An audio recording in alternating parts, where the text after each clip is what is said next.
Bismillahirrahmanirrahim. Assalamu alaikum, students. Our today's topic of discussion is diarrhea. Student, diarrhea is defined as passage of three or more watery or loose stools is called diarrhea. In other way, we can define diarrhea as frequent passage of stools in an otherwise normal condition. It means that if the patient is in the habit of passing 2 to 3 stools per day and he passes 6 to 8 stools per day, then he will be diagnosed with the diagnosis of diarrhea. Students, there are different types of diarrhea depending upon duration. That is acute diarrhea. Acute diarrhea means passage of loose stools for less than 14 days is called acute diarrhea. Persistent diarrhea, this type of diarrhea lasts for 14 to 30 days. And now chronic diarrhea. Chronic diarrhea is that type of diarrhea in which loose stools persist for more than 30 days. Now, students, depending upon the mechanism, diarrhea can be classified into various categories, or we can say that there are different mechanisms which are responsible for diarrhea. Number one, secretory diarrhea. Students, in this type of diarrhea, there is increased intestinal secretions or decreased intestinal absorption. This is seen mostly in cholera. Number two, osmotic diarrhea. Student, osmotic diarrhea is because of electrolyte imbalance. It is mostly seen in lactose intolerance cases. Number third, we have got inflammatory diarrhea. Inflammatory diarrhea is mostly because of any type of damage to intestinal mucosa. It is mostly seen in inflammatory conditions like inflammatory bowel disease and bacterial infections. Student, in inflammatory diarrhea, there may be pus or blood discharge in the loose stools. Last, we have got motility related diarrhea.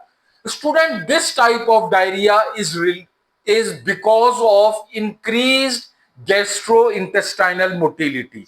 It is mostly seen in irritable bowel syndromes.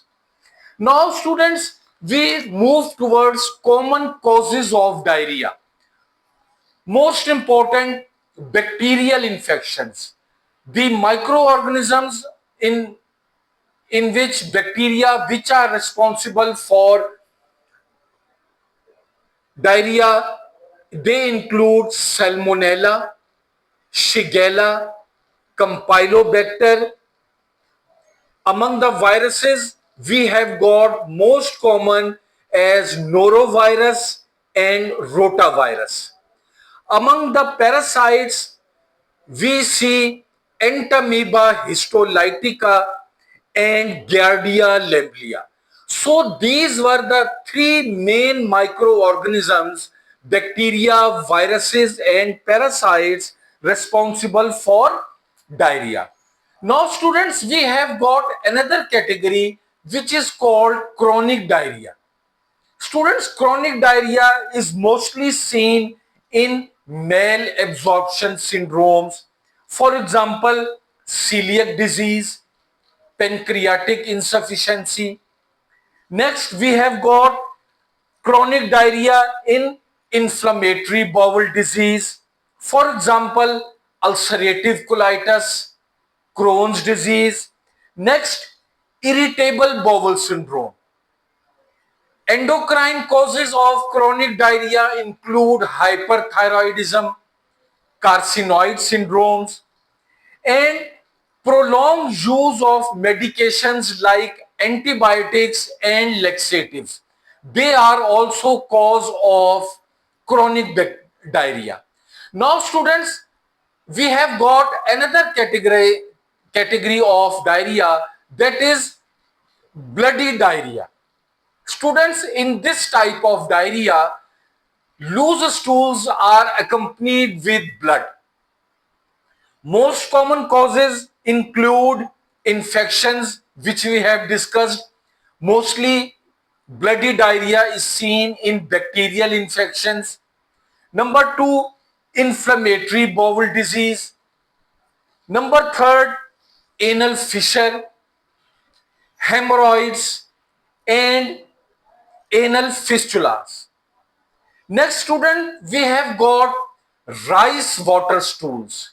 In this type of diarrhea, there is large quantity of loose stools, and this large quantity, it carries increased amount of water along with mucus. Students, rice watery rice watery stools are frequently seen in viral causes of diarrhea. For example, rotavirus, norovirus, viral gastroenteritis, and cholera. Students, cholera in our society is the most common cause of rice water stools. So I conclude that these were the main causes of diarrhea along with the mechanisms. Thank you, students. Allah Hafiz.